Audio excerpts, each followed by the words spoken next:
Alhamdulillah. Alhamdulillahilladzi hadana lihada wa ma kunna linahtadiya laula an hadana Allah. Laqad ja'at rusulu rabbina bil haqq wa nudu an tilkumul jannatu uristumuha bima kuntum ta'malun. Asyhadu an la ilaha illallah wahdahu la syarika lah wa asyhadu anna Muhammadan 'abduhu wa rasuluhu la nabiyya wa la rasula ba'dah.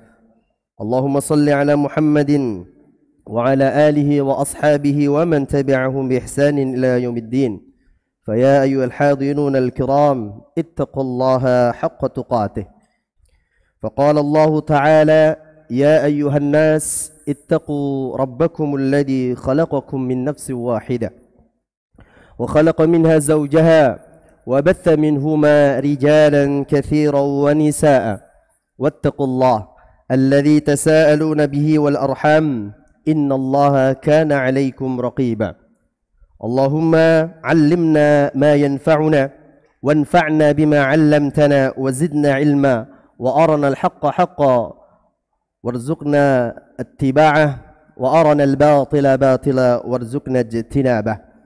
أما بعد معاشر المسلمين rahimani wa rahimakumullah. Mari kita tingkatkan ketakwaan kita kepada Allah.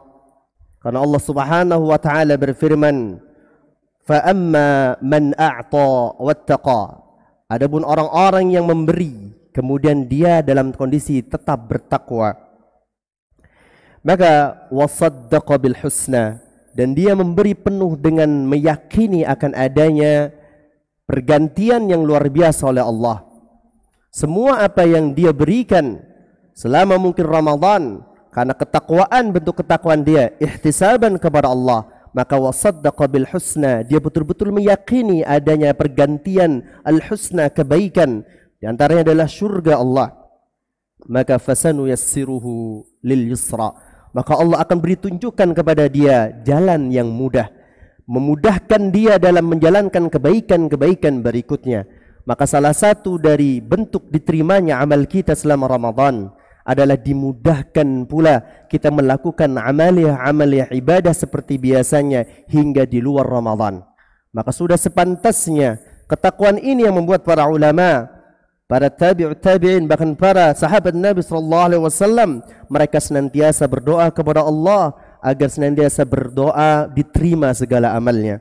Kaum muslimin rahimani wa rahimakumullah, salawat dan salam kita sampaikan kepada junjungan Nabi besar kita Muhammad sallallahu alaihi wasallam, di mana karena bimbingan beliau kita betul-betul menjadikan bulan Ramadan adalah bulan yang penuh dengan keberkahan, dimudahkan di dalamnya untuk senantiasa kita membaca Al-Quran. Karena apa? Karena kita paham betapa Nabi sallallahu alaihi wasallam telah memberikan mewanti-wanti kita untuk senantiasa mengisi malam-malam Ramadan. Kaum muslimin rahimani wa rahimakumullah, jamaah salat Jumat rahimani wa rahimakumullah, Syawal adalah salah satu bulan yang ke-10 di dalam Dzulhijjah yang terletak antara Ramadan dan bulan-bulan haram. Maka ada sebagian dari Al-Imam Al-Alan Asy-Syafi'i, beliau mengatakan Syawal itu berasal dari kata syalat al-ibil, yaitu telah menaikkan peralatan-peralatan perang untuk kembali berperang, bersiap ketika di bulan haram. Maka kaum muslimin rahimani wa rahimakumullah, pada bulan-bulan Syawal ini penduduk Arab menggantungkan alat-alat perang mereka karena telah memasuki bulan haram untuk senantiasa berperang. Ada 5 peristiwa yang luar biasa kaum muslimin yang harus kita ketahui agar kita mampu mengambil ibrah yang luar biasa. Berarti bulan Syawal bukan berarti bulan yang mengendurnya ibadah kita, bukan dibalik. Maka Syawal adalah justru menaikkan kembali, semakin semangat. Bayangkan kita sudah diterbiah selama Ramadan, maka kemudian di bulan Syawal adalah bagian dari yang terbaik untuk kita meningkatkan kondisi amaliyah kita. Maka yang pertama adalah Nabi SAW menikahi Aisyah di bulan Syawal. Ini penting bagi para remaja, para orang-orang yang memang sudah syabab, orang-orang yang sudah diberikan oleh Allah umur yang luar biasa, sudah mungkin bukan lagi dewasa, mungkin mendekati tua. namun ternyata di bulan Syawal belum juga dia menikah. Karena lantaran takut ini dan itu, mari kita perhatikan bagaimana Nabi SAW bersabda melalui jalur Aisyah radhiyallahu an ketika menceritakan tentang bagaimana Nabi menikahi beliau. Tazawwajani Rasulullah sallallahu alaihi wasallam fi Syawal. Sesungguhnya Nabi sallallahu alaihi wasallam menikahiku di bulan Syawal. Kemudian wabana bi fi Syawal, dan juga beliau membina rumah tangga denganku di bulan Syawal. Fa ayyun nisa'i Rasulullah kana ahdha indahu minni. Maka laki perempuan mana yang paling bahagia, yang paling beruntung ketika dinikahi Nabi sallallahu alaihi wasallam? Menunjukkan Aisyah bahwa bulan Syawal ada suatu yang istimewa baginya. Kenapa? Karena Nabi sallallahu alaihi wasallam menikahinya dan membangun rumah tangga kepadanya di bulan Syawal tersebut. Maka kaum muslimin rahimani wa rahimakumullah, wa qala wa kanat Aisyatu tastahibbu an tudkhila nisaaha fi Syawal. Maka dikatakan dalam riwayat lain, Aisyah radhiyallahu anha paling gemar menjadikan para akhwat, para wanitanya, kemudian menikahkannya di setiap bulan Syawal. Maka salah satu yang merugi bagi mereka, sampainya Syawal dari tahun ke tahun namun belum juga sampai padanya untuk menikah. Dan itu adalah kerugian yang nyata. Bagaimana mungkin Syawal sudah sekian Syawal dia ketemui namun dia belum juga menikah. Maka ma'asyiras syabab, bersegeralah minta sungguh-sungguh kepada Allah agar Allah mudahkan antum untuk menikah. Atau bagi mereka yang sudah mengalami ataupun menginginkan menambah seorang istri, maka tambahlah. Jika memang Allah mampukan kalian, maka jangan menunda-nunda, bersegera. Mudah-mudahan menjadi kebaikan mumpung masih bulan Syawal, masih panjang. Jangan takut, sesungguhnya Allah Subhanahu wa taala akan memenuhi apa yang dijadikan rizki bagi kita. Apalagi jika kita memiliki tanggungan, maka insyaallah Allah Subhanahu wa taala akan menanggung apa yang kita jadikan rizki buat kita. Maka kaum muslimin rahimani wa rahimakumullah, Imam An-Nawawi rahimahullah menjelaskan di dalam hadis ini terdapat anjuran untuk menikah dan menikahkan seseorang dan membangun rumah tangga dan senantiasa menikahkan para orang-orang yang belum menikah di antara kita. Maka kaum muslimin rahimani wa rahimakumullah, jangan ragu dan jangan bimbang bagi seorang tua yang memiliki anak gadis yang sudah cukup umur dan datang kepadanya seorang pemuda yang baik agamanya, kita ridha dengan perilakunya, kita ridha dengan akidahnya, maka sungguh jika dia tolak maka akan terjadi sebuah bencana yang besar. Maka kaum muslimin, maka di dalam salah satu kerugian bagi mereka datang di bulan Syawal adalah mereka yang belum menikah sampai di bulan Syawal tersebut. Kemudian yang kedua kaum muslimin, yaitu perang Uhud terjadi pada bulan Syawal. Perang Uhud yang pecah pada tanggal 15 Syawal.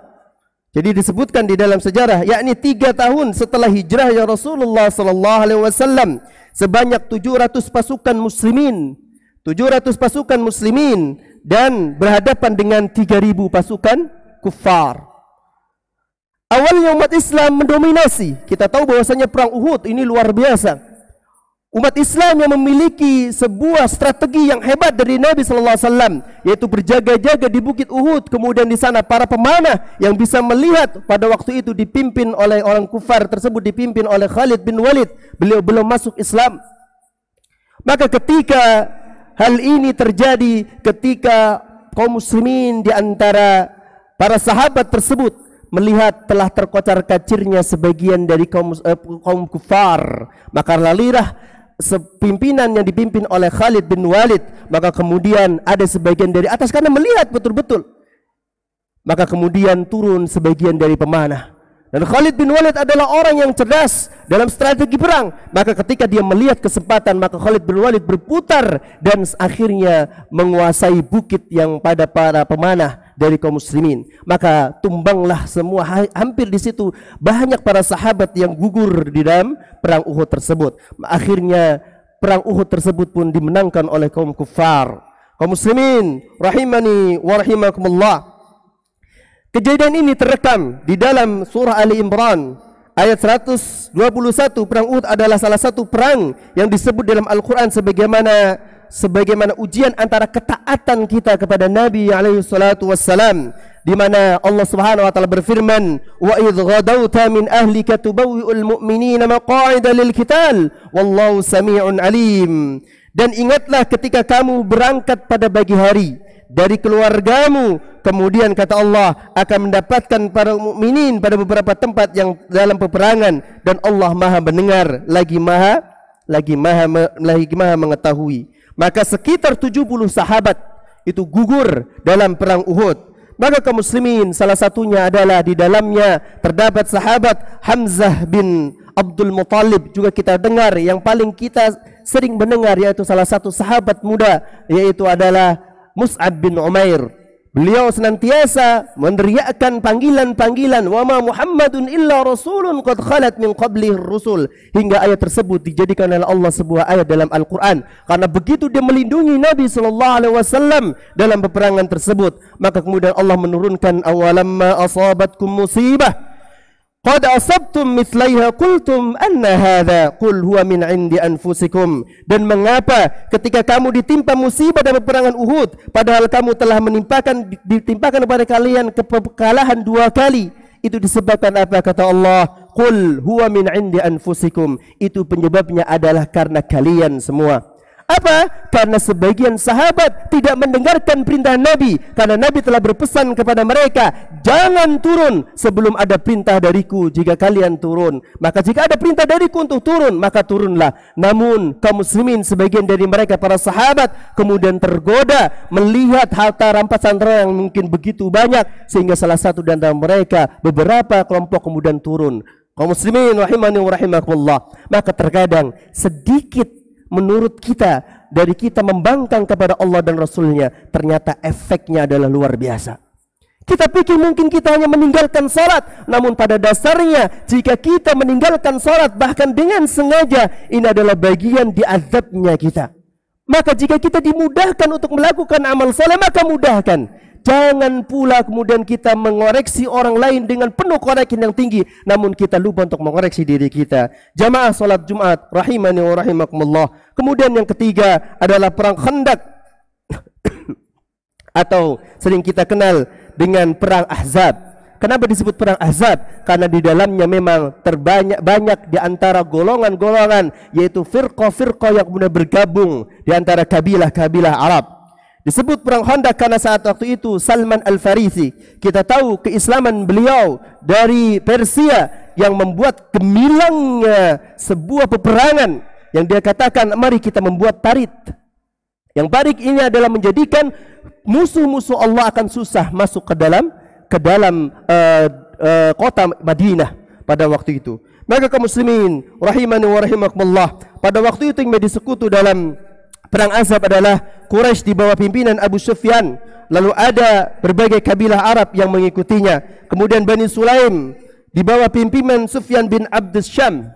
Kemudian Ghatafan di bawah pimpinan Uyainah bin Hisham. Kemudian Bani Murrah di bawah pimpinan Harith bin Auf. Kemudian Al-Asja' di bawah pimpinan Mas'ar bin Rukhalih. Kemudian Rasulullah SAW menyetujui ide tersebut, yaitu membangun parit yang dibawakan oleh, yang dicetuskan oleh sahabat Salman Al-Farisi. Maka kemudian Rasulullah mengizinkan mereka agar mempersulit masuknya musuh ke kota Madinah. Total pasukan kaum muslimin mencapai 3.000 orang. Sedangkan pasukan sekutu kaum musyrikin sebanyak 10.000 orang. Kemudian dalam perangan ini kubu kaum musyrikin mengalami kekalahan karena diterjang angin yang besar setelah menunggu lama di luar parit. Nabi SAW mendoakan kebinasaan bagi mereka. Maka kemudian doa ini sering dibaca ketika kunut. Allahumma munzilal kitab, ya Allah yang menurunkan kitab, sari'ul hisab,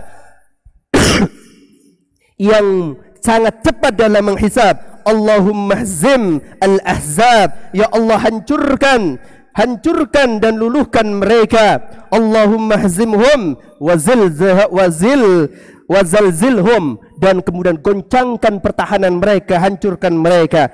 Hal ini dibawakan di dalam Fathul Al-Bari. Allah memberikan pertolongan kepada kaum muslimin di mana disebutkan dalam ayat wallahu ghalibun ala amri walakinna aktsaran nasi la ya'lamun, dan Allah berkuasa terhadap urusannya tetapi kebanyakan manusia tidak mengetahuinya. Quran surat Yusuf ayat 21. Maka sejak perang Khandaq atau perang Ahzab ini kaum muslimin tidak lagi bertahan. Jadi biasanya kaum muslimin bertahan. Semenjak perang Khandaq ini kaum muslimin lebih serang kemudian menyerang, atau kita sering kenal dengan attacking. Jadi mana dia serang menyerang yang tadinya kaum muslimin bertahan. Namun semenjak perang Khandaq ini kemudian dimudahkan oleh kaum muslimin untuk senantiasa bisa menyerang karena semangat yang semakin luar biasa. Kemudian yang keempat, kaum muslimin, perang Hunain terjadi di bulan Syawal. Perang Hunain terjadi pada tahun ke-8 Hijriyah pada bulan Syawal. Saat itu kaum muslimin menghadapi suku Hawazim dan suku Thaqif, dua suku yang tinggal sebelahan di laut Makkah yang khawatir akan diserang oleh pihak muslim setelah Fathul Makkah.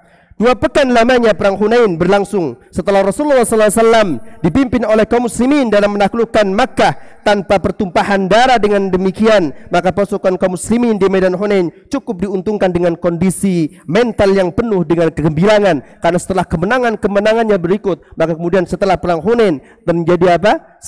Menjadi semakin semangat. Maka total 12.000 pasukan kaum muslimin, kesebanyak 2.000 diantaranya berasal dari dukungan Quraisy Mekah. Alhasil perang Hunain dimenangkan oleh kaum muslimin. Jamaah Jumat rahimani wa rahimakumullah. Kemudian anjuran kelima yang keluar dari lisan Nabi SAW yang langsung kita bisa dengar, di mana dari Abu Ayyub radhiyallahu an, Rasulullah SAW bersabda, "Man shama Ramadanan thumma atba'ahu 6 min Syawal faka'annama siyamid dahr." Barang siapa yang berpuasa Ramadan, yaitu tentunya dia telah memenuhi puasa Ramadannya, kemudian dia mengikuti di bulan Syawal dengan 3 hari, maka seolah-olah dia mendapatkan puasa 1 tahun penuh. Semoga Allah Subhanahu wa taala dapat memberikan hikmah yang besar. Selama Ramadan kita berrela berjuang ngantuk demi apa? Menyelesaikan bacaan Al-Quran. Maka setelah Ramadan juga jangan lupa kita tetap menghafal, menjaga Al-Quran, mentadabburinya, dan terus membaca Quran, memperbaiki, mentahsinnya. Semoga Allah jadikan anak-anak cucu kita menjadi anak-anak yang penghafal Al-Quran dan mampu mengamalkannya dengan mudah. Dan mudah-mudahan kita semua para orang tua yang masih lemah dalam baca Al-Quran, yang masih jelek dalam bacaan Al-Qurannya, diberikan kesegeraan untuk berjuang mempertahankan sebuah semangat thalabul ilminya, kemudian dia senantiasa datang kepada majlis-majlis tahsin agar Allah mudahkan dalam baca Al-Quran. Aqulu qawli hadha wa astaghfirullah li wa lakum wa lisairil muslimina min kulli dhanbin fastaghfiruh innahu huwal ghafurur rahim.